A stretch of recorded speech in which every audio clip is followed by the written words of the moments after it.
So it took a little while to get things with my health sorted, and while I was contemplating the space in which I exist, I came to realize that even though this no HUD challenge is for me, it could still be a lesson for all of you. I mean, just because I run around with a glorious clear screen doesn't mean that anybody else will be inspired to do something so drastic.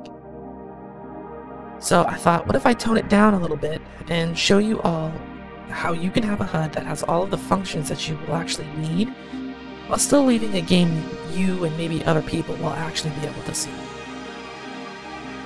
Each rule has different needs, both in general and in specific use cases. With that being said, I'm using every ounce of my rationale to inform you that there is no size-fits-all solution, even though there totally fucking is. Today I'm going to cover tanks, talk about what you need, what you don't, and why. I plan to cover both keyboard and mouse, as well as the gamepad configurations, so nobody will have any excuse. Now, I'd like to start off with something out of our control, and that's the chat box. Final Fantasy XIV has one and only one means of communication. That is the box in the bottom left of the screen.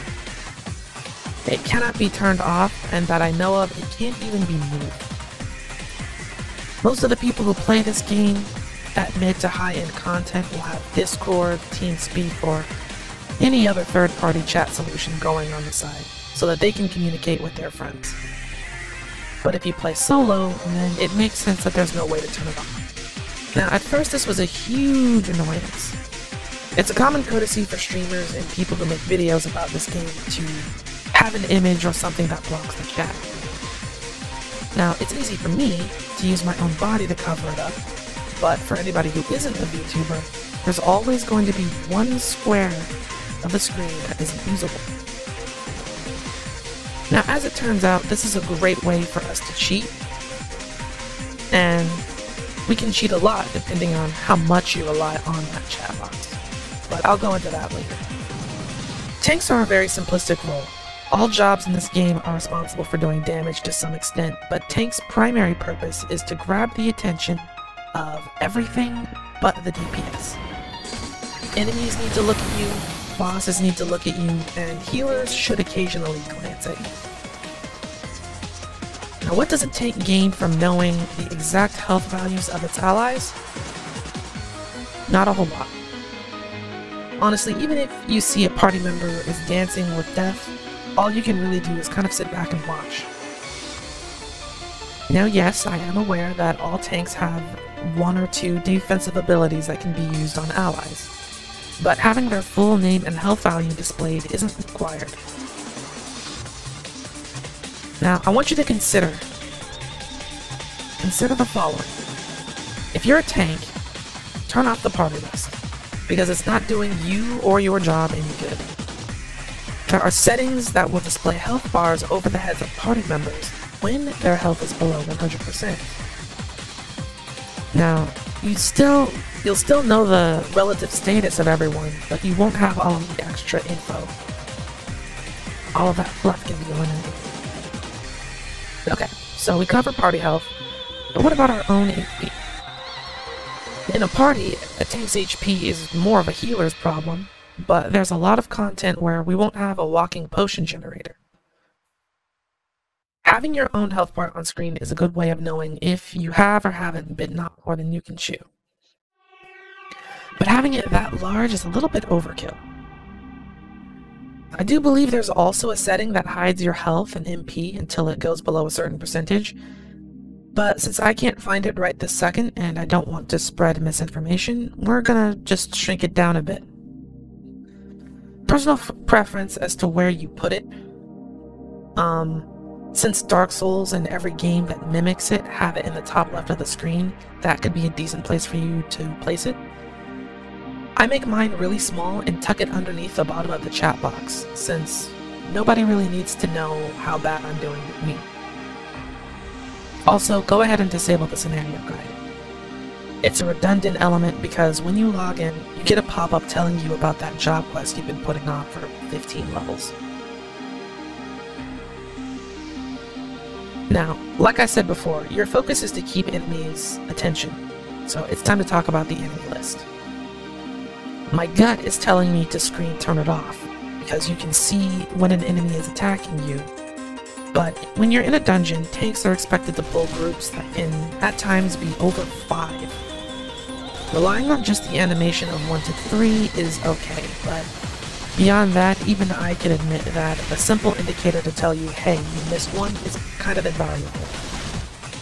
And it only takes one rogue enemy to turn a regular dungeon run into a circus act.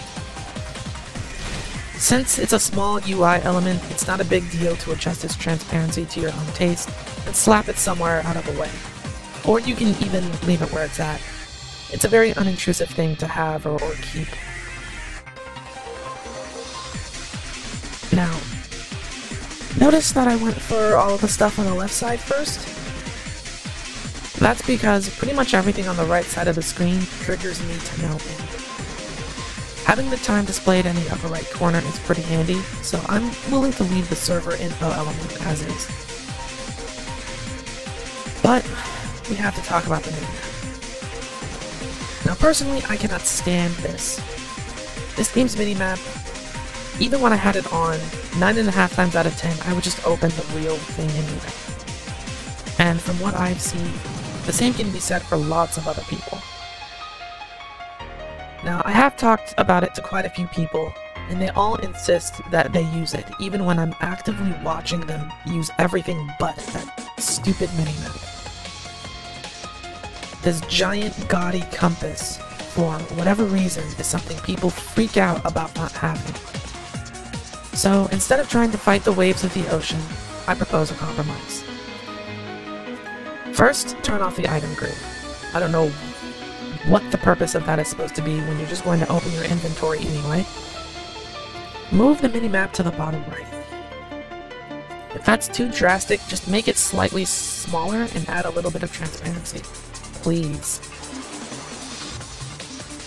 Next up, we have the duty list. Don't even try to lie to me. Half of you are going to accept every single quest you see, and then just wander around talking to all of the NPCs with markers over their heads until they slowly get completed. You're not about to sit there and convince me that you are meticulously going down a checklist of tasks, so get that damn paragraph of text off the screen. If you're in a dungeon or raid, you don't need the game to tell you to beat the giant minotaur or whatever it is you're fighting. Just turn it off. There's one more thing I want to talk about before we get into the actual skills, and that is the Alliance Party display.